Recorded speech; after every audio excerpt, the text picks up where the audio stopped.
Salam əziz şagirdlər, necəsiz? Bəli, bu videoya gəlib çıxdığınıza görə demək ki, çox çarəsiz vəziyyətdəsiz. Hər birinizi təbrik edirəm. Deməli, artıq imtahanınıza sayılı günlər qalıb. Çünki bu videonu çəkməkdə əsas məqsədim 15 mart imtahan verəcək olan şagirdlərə müəyyən tövsiyələr verməkdir. Təbii ki, tövsiyə deməzdim də, atmağın üsulları deyərdim. Gəlin indi sizlərə müəyyən şeyləri izah edeyim. Hansı ki, ekranda nəyi görürsünüz? 9 Mart imtahanının Azərbaycan bölməsinin etalonlarıdır. Hansı ki, A variantı, B variantı, C və D variantı üzrə. Bilirsiniz ki, 4 variantda tərtib olunur hər bölmədə. Mən rus bölmələrini və s. göstərməyəcəm, sadəcə Azərbaycan bölməsindən danışacağım. Bəzi şeylər deməliyəm uşaqlar sizə. Çox videonu çalışacağım ki, qısa tutum. Amma bəzi şeylərini də anlamağınız üçün detallı izah eləməliyəm. Bu atma prosesləri necə olur və yaxud da niyə bəzən tutur, bəzən tutmur və s. heç bunları düşünmüsünüzmü? Gəlin mən sizə aydınlıq gətirim. Hər şey dayanır riyaziyyatın ehtimal bölməsinə. Görürsünüz, hər yerdə həyatda da riyaziyyat var. Sonra da deyirsiniz, riyaziyyat mənə harada lazım olacaq? Qulaq asın. Deməli, siz bilməlisiniz nəyi? Buraxılış imtahanına gedirsiniz. İmtahanda 3 dənə fən var. Biri xarici dil, deyək ki, indi mənim öz şagirdlərim xarici dil olaraq ingilis dili seçdikləri üçün onlardan danışacağım. Daha sonra Azərbaycan dili və riyaziyyat sualları. Azərbaycan dilində cəmi 30 sual var, 20-si qapalı, 10-u açıq olmaqla. Riyaziyyatda cəmi 25 sual var, 13 qapalı, 5 açıq, 7-si isə ətraflı olmaqla. İngilis dilində isə 30 sualın, deməli, 23-ü qapalı, 7-si isə açıqdır. 7 açıq sualının, səhv eləmirəmsə, 3-ü listeningdə olur, 4-ü də son 4 sual. Deməli, uşaqlar, nələr danışmalıyım? Mən danışacağım bugün qapalı suallarda necə ata bilərsiniz bunlardan. Təbii ki, bu ehtimala dayanan bir şey olduğu üçün tutma ehtimalı %100 deyil. İlk növbədə bununla başlamalıyam. Amma bir ümid, bir şans, bir çarə lazımdırsa, mən buradayam. İndi sizə kömək olacağım. Deyək ki, riyaziyyat fənnindən imtahanda sualları işləyirsiniz. Söhbət gedir təbii ki də ancaq qapalı suallardan. Yəni ki, baxın, bu aralıqda olan suallardan söhbət gedir. Məsələn, sən işləyirsən, müəyyən qədər artıq yaza bildiyin suallar var içində. Bəzilərini isə boş qoymusan, yaza bilmirsən. Məsəl üçün, deyək ki, gəlin mən indi sizə özəl bir nümunə yazım. Deyək ki, burada C yazmısan, burada Y yazmısan, burada C, burada da C yazmısan, burada Y, ya da bu Y olmasın, məsəl üçün olsun, burada D yazmısan, B və D yazmısan. Gəlin belə bir özümüzdən ataq. Bir dənəsini də artıraq, məsəl üçün. Nə yazaq başqa? Deyək ki, bu da olsun A. Aha. Məsəl üçün, deyək ki, bu qədərini yazmısan, amma qapalılarda 4 dənə boşluğun var. Düzdürmü? Baxırsan nəyə? A variantından bir dənə yazılıb. Yazıram A bir dənədir. B variantından yazdıqlarımın içində bir dənədir. C variantından 1, 2, 3 düz. C variantından 3 dənəsini çıxarmışam. Əla. D variantına baxıram. Görüm D-dən neçə dənədir? 1, 2. 2 dənə D variantıdır. Son olaraq Y variantına da baxırıq. Y variantı da bir dənə çıxıb. Aha. İmtahanda atmaq istəyirsən, geriyə qalan 4 suala bilmirsən ki, nə yazasan.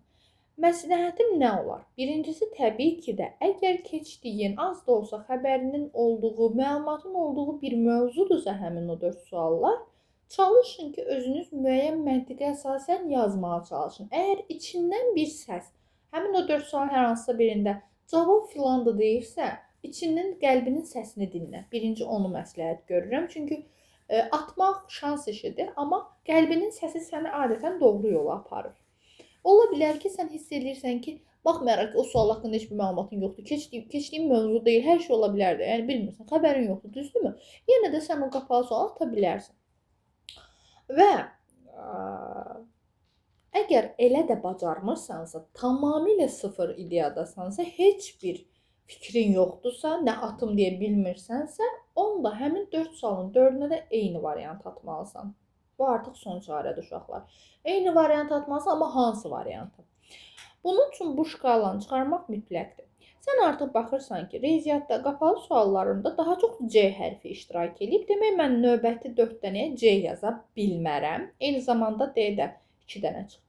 Mən atsam ya A, ya B, ya da Y. Bunlardan birini atmalıyam. Hansını atacağın sənə qalmış bir şeydir.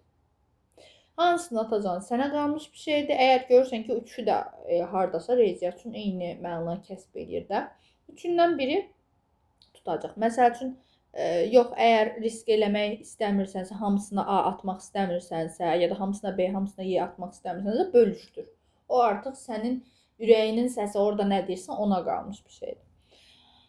Amma məsəl üçün, baxır yazdıqlarına da, burada yazdıqların hamısı düz olsa dediyim şey aktiv işə yarayacaq. Mən niyə görə videonun əvvəldə dedim ki, %100 işə yaramır? Çünki sənin burada yazdıqlarının da %100 hamısının düz olduğu məlum deyil. Hamısı düz olsa işə yarayacaq, amma hamısı düz olmasa bəlkə sən nəyisə düz tapdığını düşünürsən, amma əslində səhv deyil. Bəs onda necə olacaq?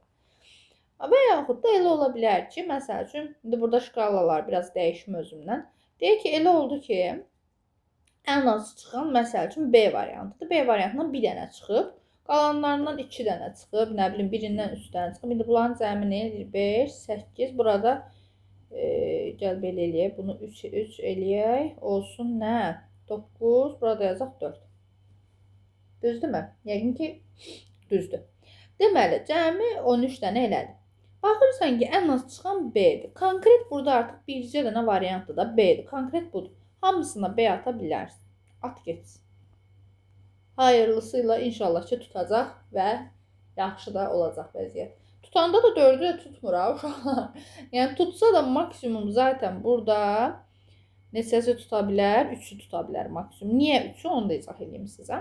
Ümumiyyətlə sualların sayı, qapalı sualların sayı nə qədərdirsə, variantların sayına bölünüb ədəd orada çıxır. Birinci növbə budur. Məsələn, riyaziyyatda 13 qapalı sual varsa və ABCD-yə 5 dənə variant varsa, mən bunu bölürəm 5-ə.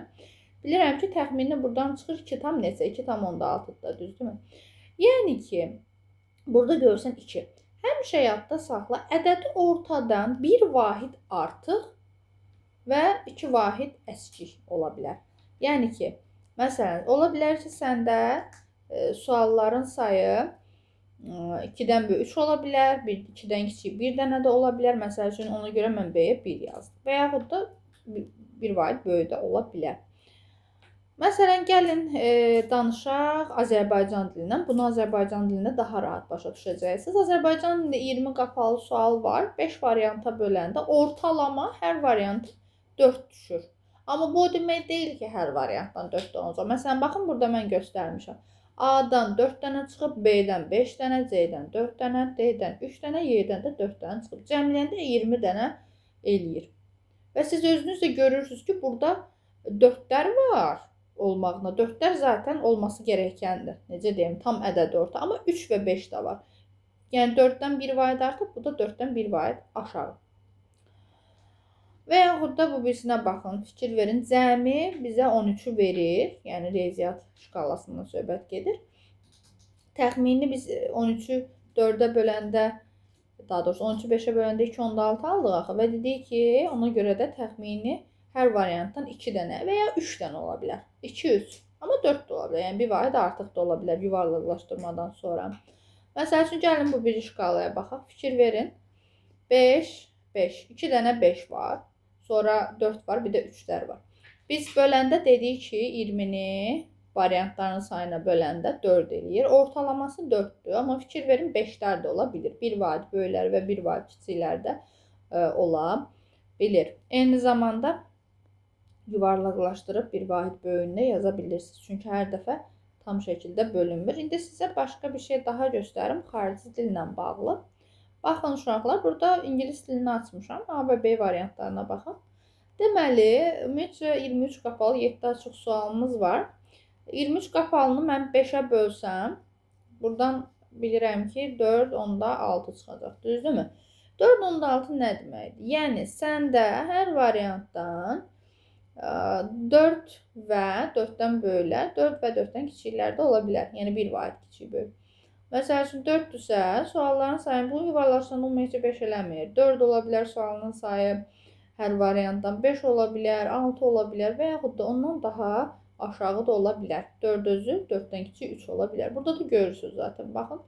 Bunu yuvarlaqlaşdığında 5 eləyir. 4 özü ola bilər, özündən böyük 5-6 ola bilər və yaxud da özündən kiçik, bir vahid kiçik olan 3 ola bilər. Yəni yuvarlaqlaşdırandan sonra aldığın cavabın özündən 2 vahid böyük, özündən bir vahid kiçiklər ola bilir uşaqlar. Məsəl üçün, burada da yenə eyni şəkildə görürsünüz. A variantından 6 dəfə təkrarlanıb. Və onu da əlavə olaraq demək istəyirəm ki, uşaqlar, birdən elə oldu ki, atmaq istəyəndə bir neçə variant arasında qaldım. Məsələn, elə ola bilər ki, burada məsələn, özümdən təxmini belə bir vəziyyət var, tutaq ki. 1, 1, 4, 3, 4. Belə bir vəziyyət varsa, görürsən ki, ən az A və B-dir. İndi bunlara A, B atmalısan, amma bilmirsən ki, hansını atasan. Hamısını yenisini atmaq istəyirsən, amma hansını seçəcəyini bilmirsən. A-lar mı atasan, B-lər mi atasan? Onda artıq digər fənlərə də hardasa göz ata bilərsən. Nə demək istəyirəm? Bu, sizə görə indi ilk dəfə əgər baxırsınızsa bu tip videoya, sizə görə çətin gələ bilər, amma əslində çox praktik bir şeydir. Azərbaycan dilini tutaq ki, yaxşıdır. Azərbaycan dilində yazdıqlarının 99%-nin əminsən ki, düzdür də. Yəni, indi nəyisə gözdən qaçırmamısansa, səhvin yoxdur, belə düşünürsən. Gəlirsən Azərbaycan dilində. Məsələn, mən baxıram ki, tutaq ki, Azərbaycan dilində yazdıqlarımın içində A 4 dənədir, amma B 5 dənədir. B çoxdursa, da B-ni mən niyə seçim təzədən? Da B çoxdursa, B qalsın. Mən onda bunların hamısına A ataram da, düzdürmü? Çünki Azərbaycan dilində B çoxluq təşkil eləyirsə, riyaziyyatda da B çoxluq təşkil eləməz, təkrar olmaz. A çoxluq təşkil eləyər. Yəni, bu məntiqlə düşünə bilərsiniz uşaqlar. Hansı ki, çox vaxtda belə olur. Baxın, burada B çoxluq təşkil edib, burada C çoxluq təşkil edib. Və yaxud da baxın, B variantıdır bu. B variantında da yenə. Azərbaycan dilində A və D variantı ən çox çıxıb, riyaziyyatda isə C. Təbii ki, bu o demək deyil ki, onlar eyni ola bilməz. Ola bilər. Məsəl üçün, Z variantından baxın, C variantı onlardan biridir. 5 həm C variantında, həm də Y variantında var. Yəni, C variantından da 5 dənə sualda var. Y variantında da. Amma baxın, burada 3, 3, 3. Ən çox olan A, B, Y. Ortaq hərfləri hər ikisinin Y-dir də, düzdürmü? Yəni ki, Y variantı Azərbaycan dilində də ən çox çıxanlardandır. Riyaziyyatda da ən çox çıxanlardandır. Yəni, bu da məsələn C variantının bir fərqli tərəfi idi. D variantına baxsaq, fikir verin, burada artıq yenə də öz bildiyimiz qayda ilədir. Ən çox 5 dənə çıxıb D və Y variantından Azərbaycan dilində, riyaziyyatda isə ən çox 4 dənə B variantı çıxıb, qalanları isə 3, 2, 2 bu şəkildə azala gedir. Atan da, yenə də deyirəm, fənlərə görə birinci növbədə şkala qurun. Tərtib eləməlisən ki, sənin deməli, hansı variantın ən çoxdur? Hansı variantın ən çoxdursa, geriyə qalan az çıxan variantlardan ata bilərsən. Əgər az çıxan variantlar bir dənə deyilsə, konkret ən azı görə bilmirsənsə, ən az olan bir neçə variant varsa, onda artıq digər fənlərə baxa bilərsən. Digər fənlərə əgər yazmısansa müəyyən qədər. Və yaxud da şans əsəri, yəni heç nə. Gözlüyüm at. Yenə də deyirəm, mən bunu ən son olaraq məsləhət görürəm sizə. Ən sonuncu bir çarə. Ölüm ayağındayıq o cür. Yəni o cür də, yəni heç kimə də istifadə eləməyi, necə deyim, arzulamaram. Amma yəni bir işdir də indi olsa, ən azından müəyyən qədər sizi vəziyyətdən çıxara bilər. İmtahanda bir sualınızı belə artıra bilər. Yəni düşünün. Nəinki bir sual, 4 sualınızı da artıra bilər. Məsəl üçün deyirəm, 5 sual, hər şey ola bilər yəni. Və yaxud da heç 0 da artıra bilər. Dediyim kimi hər şey ola bilər. Gəlin bir dənə də Azərbaycan dilinə aid nümunə göstərək ki, necə ata bilərsiniz. Məsəl üçün Azərbaycan dilində qapalı suallar işləyirsən. Fərz edirəm ki, yazdıqlarının hamısı düzdür, dediyim kimi. Çünki yazdıqlarının hamısı düz olmasa artıq bu qayda pozulmuş olur da. Çünki məlum məsələ, sualların sayı üst-üstə düşmür axı. Daha doğrusu variantların sayı. Məsələn, deyək ki, indi Azərbaycan dili işləyirəm. Gəldim Burada S yazdım. Burada Y yazdım. Y yazdım. B yazdım. S yazdım. D, D. Sonra nə bilim B, B, D. Belə bir şey də oldu sanki. İndi boş qoyduqlarım var. Burada neçə dənə boş qoydum? 1, 2, çox boş qoydum. Gəl biraz da yazaq. 1, 2, 3, 4. Deməli 5, 6. Aha. 6 dənə boşum var. Deməli, Azərbaycanda 20 qapalı sualın 6 dənəsi boşdur. 14-ünü yazmışam, 6-sını yazmamışam. Görə indi o 6-nın başına nə oynatmaq olar? Heç bir fikrimdə yoxdur da. Yəni bilmirəm ki, nə atım. Biri var, hansı variant arasında qalasan. Onları məsləhət görmürəm bu üsulla atmağı. Əgər hansısa sualda məsəl desən ki, ayda ya B-dir ya C. Onda bununla niyə atırsan ki? Get B-dən C-dən birini seç də. Başın xarab olmayıb ki, herhalde. Müəyyən qədər şuurumuz var da, bilir ki, B, C-dən birinin olduğuna inanıramsa, demək B, C-dən biridir. Çünki sən o 5 dənə variantdan 3-ünü ələyib sadəcə B-C arasında qalmısan, demək nəyisə bilirsən. Sən özünə güvən. Bu üsul ən axırıncı üsuldur. Yəni heç bir şey bilmirsən, sıfır bilgi. İlk dəfədir görürsən o mövzunu. Nə bilim, xəbərin yoxdur belə bir şeyin varlığını. Ondan söhbət gedir. O tip bir situasiya üçündür. Deyək ki, trigonometriyadan xəbəri olmayan bir uşağın qabağına trigonometri sual qoymuşam. O da gözünü döyür. Ona görə onun atması üçündür məsəl üçün. İndi qulaq asaq. Məsəl üçün baxıram bir A variantından görüm neçə dənə çıxdı. 1, sonra 2, 3. Mi deyirəm, düz sayıram. B variantına baxaq. 1, 2, 3. C variantına baxaq. 1 dənə, 2 dənə, elə 2 dənəymiş. D variantından 1, 2, 3 və 4. Wow. Aha, Y variantına baxıram son olaraq. 1, 2, 2 dənə də buradan çıxdı. İndi baxıram ki, burada ən çox çıxan D-dir. Ən əla. Demək D-ni mən ata bilmərəm də. Bu qalan 6 dənə boş suallarım ki var. Baxın, bura. Bunlara da mən götürüm niyə D atım? D getdi. Eyni zamanda A və B-dir. Onlar da çox çıxıb. Qalan ən az olan bunlardır. C və Y. C və Y. Deməli, onda mən nə edə bilərəm? Atıramsa da heç olmasa C-dən birini atım da. Ya hamısına C atım, ya da hamısına Y atım. Yəni mən olsam elə eləyərəm. Da götürüb hərəsinə tutdu qatıq tutmadaran eləməyək də uşaqlar. Baxın, məsəl üçün sən indi risk almaqdan qorxursansa, bilmirsən də indi C-mi atasan hamısına, 6-sına da, yoxsa Y-mi atasan. Yəni bu bilirsiniz nə deməkdir? Artıq şans işidir. Ola bilər ki, sənin atdığın C-lərin müəyyən qədər tutar və ya Y-lərin müəyyən qədər tutar. Onsuz da biz 20-ni 5-ə böləndə 4 almışdıq. Yəni 4-dən 2 vahid çox 6-dır, 4-dən 1 vahid azdır 3-dür. Yəni maksimum bir hərfdən 6 dənə, minimum bir hərfdən onsuz da 3 dənə çıxa bilər uşaqlar. Yəni bu qayda bundan ibarətdir. Bunu bilməlisiniz. İndi məndə də əgər görürəm ki, C-dən Y-dən 2 dənədir, demək onsuz da minimum 3 dənə olmalıdır. Məsəl üçün deyirəm, mən burada hamısına C atsam, minimum biri tutacaq. Minimum ən azı bir dənəsi tutacaq. Və ya hamısına Y atsam, minimum biri tutacaq. Amma maksimum nə qədər tuta bilər? Maksimum artıq 4-ü tuta bilər. Çünki artıq məsələn mən C atıramsa hamısına, 2 dənəsi zaten çıxıb. Maksimumda 6 ola bilər. Demək digər 4 dənəsi tuta bilər maksimum. Yəni minimum burada qeyd edirəm 1 dənə, maksimumda demək 4 dənə.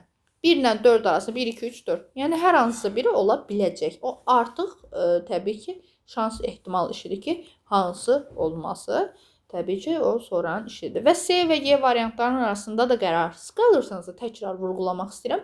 Digər fənlərlə mix eləyə bilərsən. Baxırsan digər fənlərdəki vəziyyətə ki, görüm nədir, necədir.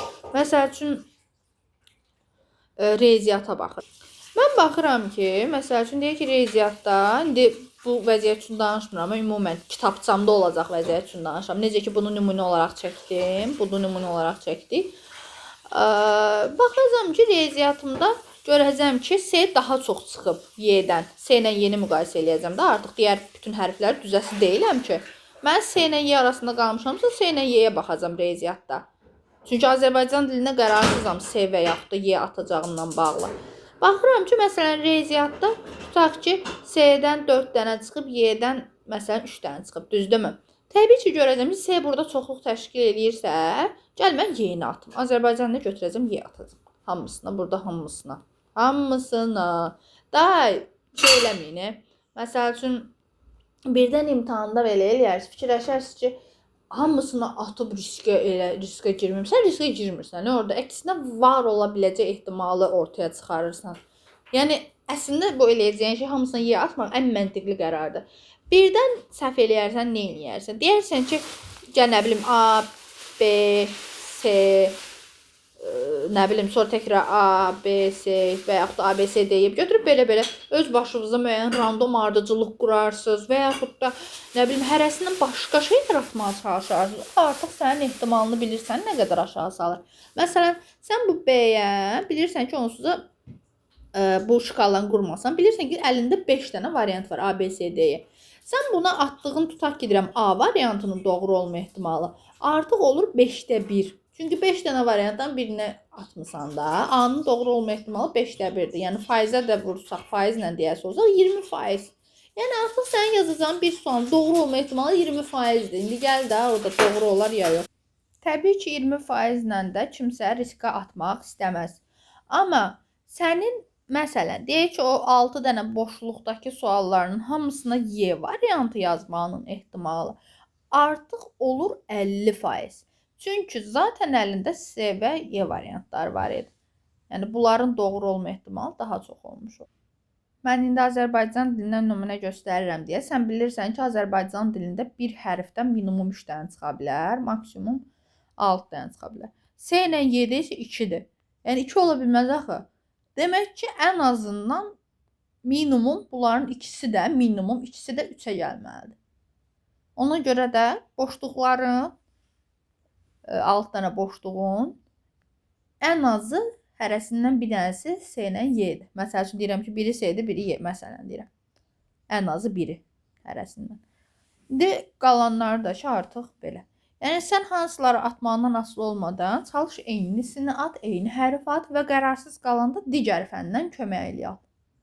Məsləhətim təbii ki, o olar ki, yaxşı bildiyin fəndən kömək alıb, zəif bildiyin fəndən at. Azərbaycan dilini yaxşı bilirsənsə, Azərbaycan niyə atırsan ki? Riyaziyyatı yaxşı bilmirsənsə, Azərbaycan dili vasitəsilə riyaziyyatı müəyyən qədər ata bilərsən. Amma birinci riyaziyyatın özünü araşdırırsan. Videonun əvvəlində zaten riyaziyyata aid nümunə göstərmişdim burada. Ki, çıxanlara uyğun necə ata bilərsən. Burada da yəni eyni məntiqdir. Biz tapdıq ki, deməli 13 sual sayını 5-ə böldük, dedik 2 onda 6 eləyib. 2 onda 6 eləyirsə, orada zaten maksimum düz sayımız bizim ola bilər 4. Minimumumuz da olurdu. Üstünə də neymiş 2. Yəni maksimumumuz yazıram 4 olur. Minimumumuz da 2 olmuş olur. Yenə də deyirəm, yuvarlaqlaşdırıb 1 çıxanda 2 eləyir. 2-ni tam onda altında üstünə 2 gələndə eləyir 4. Daha 5 dənə ola bilmir. Çünki 13 dənə sualdır. 5 dənə ola bilməz. Amma 20 sual var deyə, Azərbaycanda 20 qapalı sual var deyə, orada bəli 5 dənə ola bilir. Hətta 6 dənə də ola bilir Azərbaycan dili sualında maksimum bir hərfdən. Təbii ki, bu o demək deyil ki, hər dəfə belə olacaq. Məsələn, baxın burada heç 6 yoxdur. Elə hərf yoxdur ki, oradan 6 dənə çıxsın. Zaten o minimum maksimum olmaq zorunda deyil. Ola bilər ki, o minimum maksimumun arasındakı qiymətlər alınsın. Dedik, Azərbaycan dilində 3-6 qaydası var. Minimum 3, maksimum 6. Yəni o qayda belə deyək. 3 ilə 6 hamısını iştirak etmək zorunda deyil. Fikir verin, burada 6 yoxdur. 3'lər var, minimumları var, amma maksimumlar yox. Yəni o olmaq zorunda da deyil. Bu video ümid edirəm ki, yəqin ki, kimlərəsə aydın oldu. Əgər aydın oldusa nə gözəl. Allah heç kimə ehtiyac eləməsin, məcbur eləməsin ki, belə bir şeylər yazasınız. Amma ən pis halda çarəsiz qalanda əminəm ki, əlinizdən tutacaq. Təkrar üstündən keçmək istəyirəm uşaqlar şifahi şəkildə. İmtahanda atacağın hər hansısa bir fəndə sadəcə qapalı suallarda ata bilərsən.